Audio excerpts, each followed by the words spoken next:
Ang tulang ito ay pinamagatan kong ikaw at ako. Oo, ikaw. At ako naman si ako.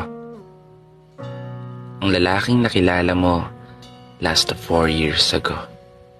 Ready ka na? Alam mo ba yung pinakamasayang nangyari sa buhay ko? Yun ay ang araw na natagpuan kita. Araw na nakilala kita. Araw na una kong nasilayan ang mga napakaganda mong mga mata. Araw na kusa mong pinadama yung pagmamahal na hindi ko naramdaman sa iba. Kasi alam mo, pagkasama kita, ang gaan-gaan lang ng lahat. Pagkasama kita, payapa lang lahat. At pagkasama kita, pakiramdam ko kaya ko lahat. At higit sa lahat, pagkasama kita, para bang nakakalimutan ko lahat. Sino ka nga ulit? Hindi, joke lang.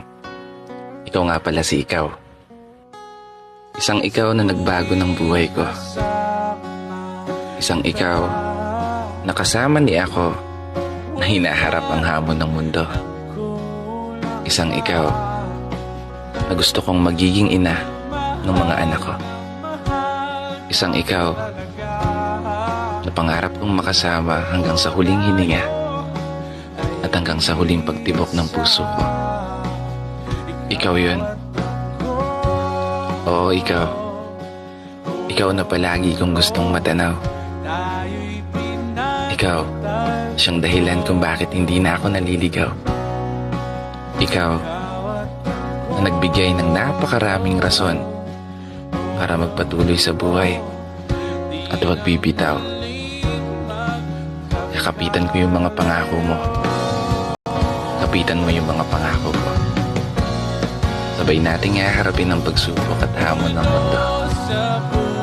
Basta palagi mo lang tatandaan, nandito lang si ako. Oo, si ako.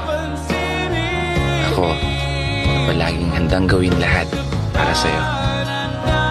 Isang ako na mamahalin ka, aalagaan at uunawain ka, at sasamahan ka hanggang sa huling sandali ng buhay ko. Ikaw at ako. Pero bago magtapos, gusto ko muna pong magpasalamat sa lahat ng mga taong patuloy na nakikinig at sumusuporta. Marami na tayo ng parami. Kaya isang pagpupugay para sa lahat ng mga tao na patuloy na nagmamahal at patuloy na sumasabay sa hamon ng buhay. Ako nga pala si Brother Matt at ito ang aking munting tula. Sana nagustuhan niyo.